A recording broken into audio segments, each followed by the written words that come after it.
Ladies and gentlemen, the Vice President-elect of the United States, the Honorable J.D. Vance.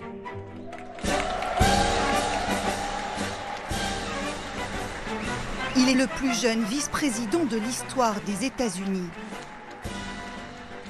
I, James David Vance, do solemnly swear. I, James David Vance, do solemnly swear.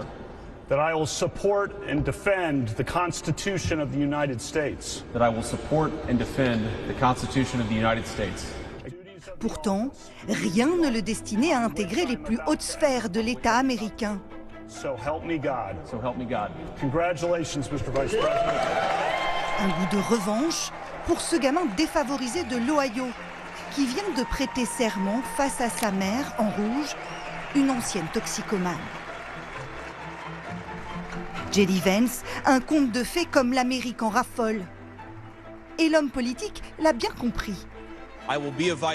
Je serai un vice-président qui n'oubliera jamais d'où il vient.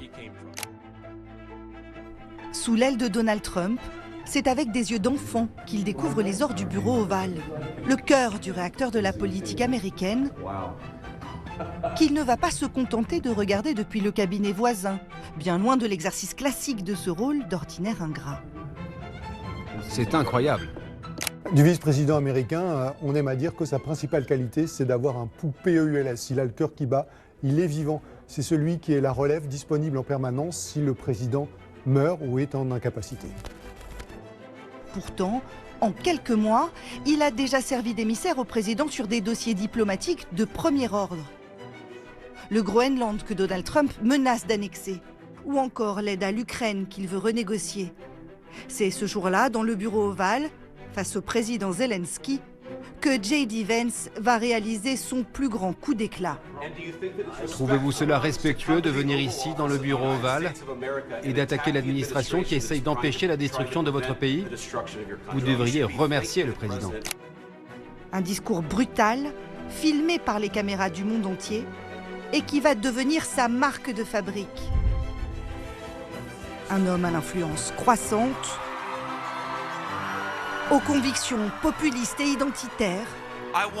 Je veux plus de bébés en Amérique. James David Vance est le nouveau visage du Trumpisme,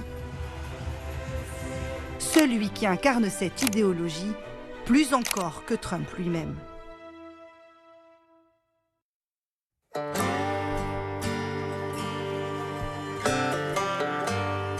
Son histoire commence ici, en plein cœur de l'Amérique, dans le sud de l'Ohio, à Middletown, littéralement la ville du milieu. Dans cette région industrielle, le chômage frôle les 6%, un chiffre élevé pour l'Amérique. Il a même dépassé 10% au milieu des années 90.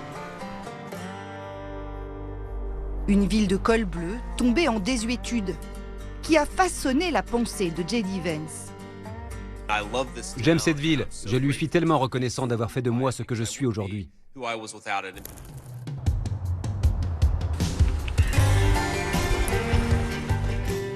Rodney Mothersbaugh est l'ancien chef de la police de Middletown. Je vais vous emmener dans le quartier où J.D. et toute sa famille ont vécu. Il a connu J.D. Vance alors qu'il n'avait qu'une dizaine d'années. J'étais officier de police en charge de la prévention contre les drogues dans les classes de primaire.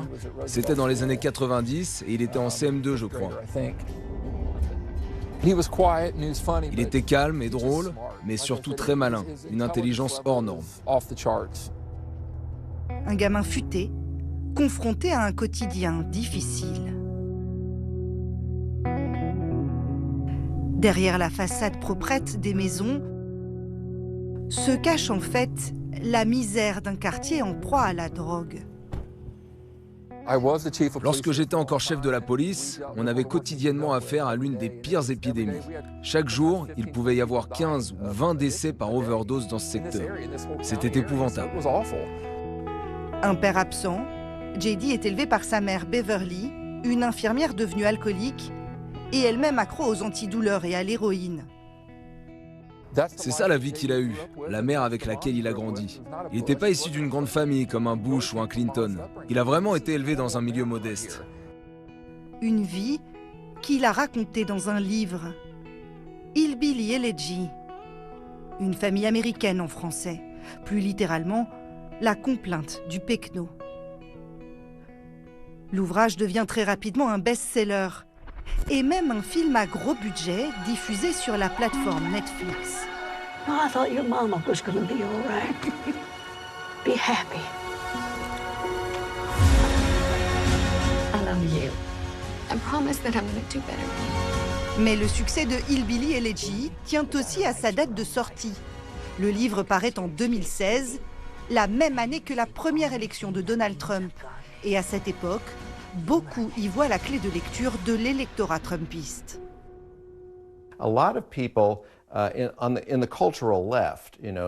Beaucoup de gens de la gauche culturelle, des élites, ont considéré ce livre comme une leçon, du style « Cela va nous aider à comprendre les supporters de Trump et le mouvement MAGA ». C'est pour ça qu'il a eu autant de succès. Et c'est incontestablement l'histoire vraie de ce qui est arrivé à cette région. L'industrie manufacturière américaine a été décimée pendant des décennies et ne s'est jamais vraiment remise. Et le gouvernement n'a rien fait pour ces gens. Ils ont été en quelque sorte abandonnés.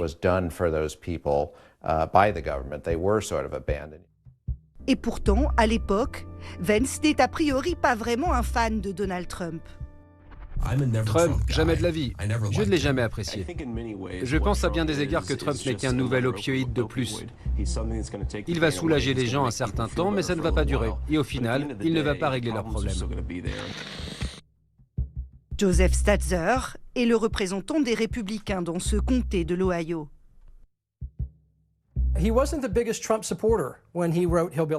C'est vrai qu'il n'était pas le plus grand supporter de Trump lorsqu'il a écrit son livre, mais il a su évoluer. Et je trouve que ça prouve bien que J.D. Vance est capable de changer. Il peut regarder les choses, réfléchir un peu et se dire « Ah ok, je vois maintenant, je comprends mieux ». Et il a compris ce qu'était vraiment le mouvement MAGA. Et ensuite, il a saisi comment ça entrait en résonance avec lui, avec sa propre histoire et ses convictions.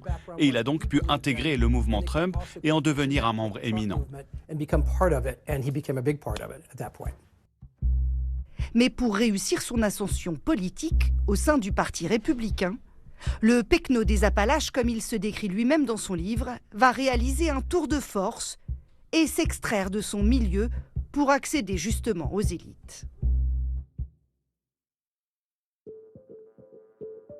À 18 ans, J.D. Vance s'engage dans l'armée. Il est envoyé en Irak, dans une unité non combattante. Et à son retour, en tant que vétéran, il va bénéficier d'une bourse lui permettant d'aller à l'université. Tout d'abord de l'Ohio, puis à la faculté de droit de Yale, l'une des plus prestigieuses du pays. Diplômé summa cum laude, avec les honneurs, il fait partie des 5% les meilleurs. Mais surtout, une bascule va s'établir. Durant sa scolarité, il va faire plusieurs rencontres déterminantes, notamment la professeure Amy Chua, qu'il qualifie de marraine littéraire. Mon livre existe en partie grâce à vous. C'est vous qui m'avez présenté mon agent littéraire.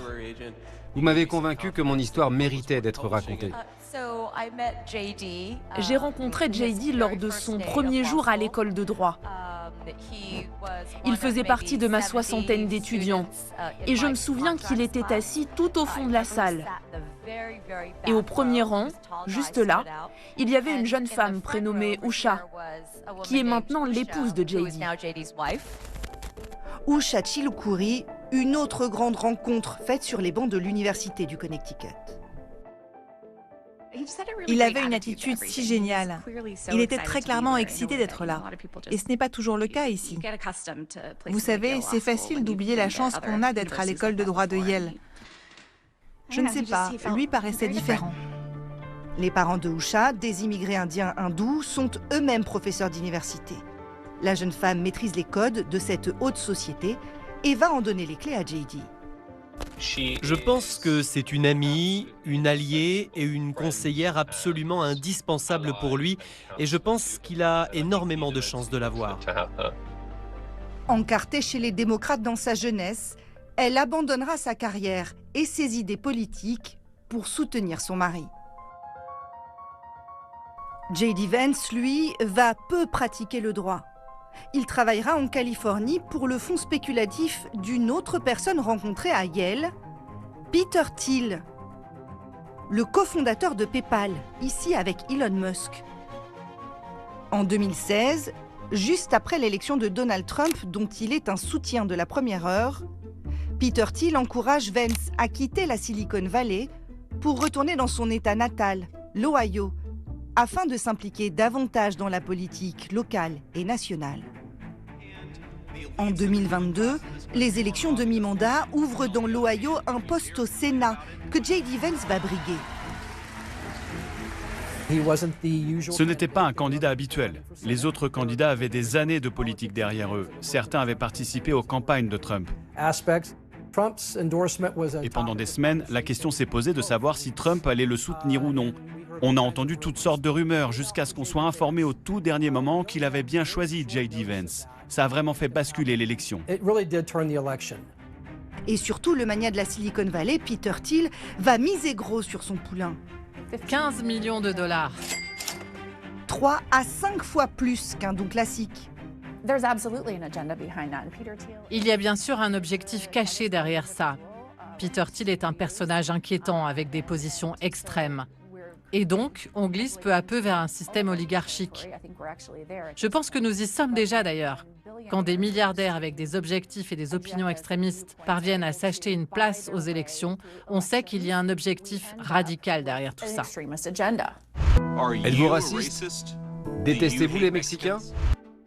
America First, idée populiste, la campagne sénatoriale de Vance s'articule autour de thématiques conservatrices traditionnelles. L'immigration, ou encore la lutte contre l'avortement.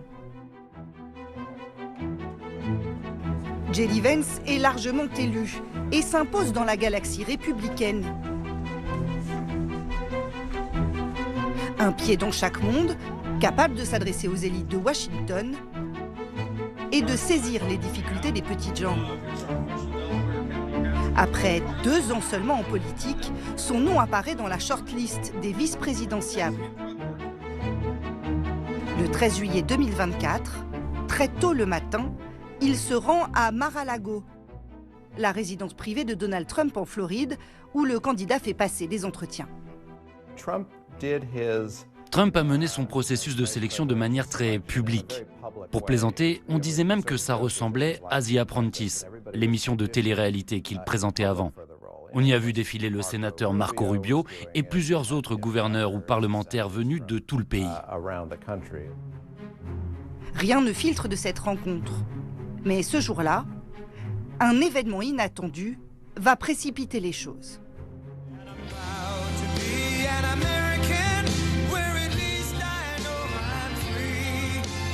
Dans l'après-midi, l'ancien président s'envole pour son meeting prévu à Butler, en Pennsylvanie.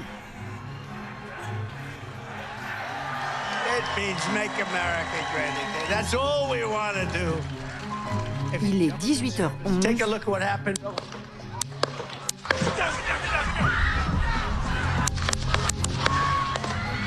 Donald Trump est la cible de 8 coups de feu.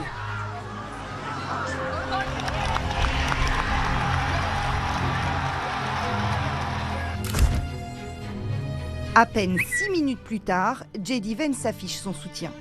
Prions ensemble pour notre président Trump et tous ceux présents à ce rassemblement. J'espère que tout le monde va bien. Et le martèle aussi souvent qu'il le peut. Et 2 jours plus tard, le 15 juillet, Donald Trump annonce avoir choisi son colistier, J.D. Vance. Je pense qu'il a vu tous ces tweets et il s'est dit « Ce type est celui qui m'apprécie le plus, il est celui qui me flatte le plus ». Et c'est comme ça que Trump fonctionne. Si vous flattez Donald Trump, il vous aime bien. Et si vous le flattez autant que J.D. Vance, il vous appréciera vraiment et il vous nommera peut-être vice-président. J.D. Vance est encore plus dangereux que Donald Trump. Parce que clairement, Trump s'est fait élire pour se tirer d'affaire et éviter d'aller en prison. Il a adopté une approche un peu plus distante, en laissant J.D. Vance prendre le devant de la scène. Connaissant l'intelligence, les relations et surtout l'ambition de Vance, on se dit que le danger est encore plus grand. L'association Trump-Vance porte ses fruits. Les équipes de Fox News peuvent d'ores et déjà affirmer que Donald Trump deviendra le 47e président des États-Unis. Le sénateur J.D. Vance sera quant à lui le 50e vice-président. Rapidement, J.D. Vance devient un acteur de premier plan de l'administration Trump. À peine un mois après l'investiture, il participe à la conférence de Munich, aussi surnommée le Davos de la sécurité. Et il délivre un message polémique.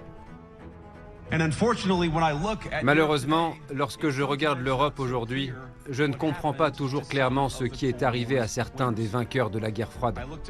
Je pense à Bruxelles, où les commissaires européens avertissent les citoyens qu'ils comptent couper l'accès aux réseaux sociaux en période de trouble. Au Royaume-Uni, comme dans toute l'Europe, j'en ai peur, la liberté d'expression est en déclin. Si vous fuyez vos propres électeurs, il n'y a rien que l'Amérique puisse faire pour vous. Un discours qui va choquer la plupart des leaders européens. Les Européens n'ont pas à recevoir de leçons de démocratie des États-Unis ou de qui que ce soit. J.D. Vance aime l'Europe, c'est pourquoi il déteste l'Europe. James Orr est souvent pris comme référence par J.D. Vance, qu'il surnomme son Sherpa britannique. Le professeur est une figure influente du mouvement national conservateur anglais et il confirme la rupture de lignes diplomatiques entre les deux continents.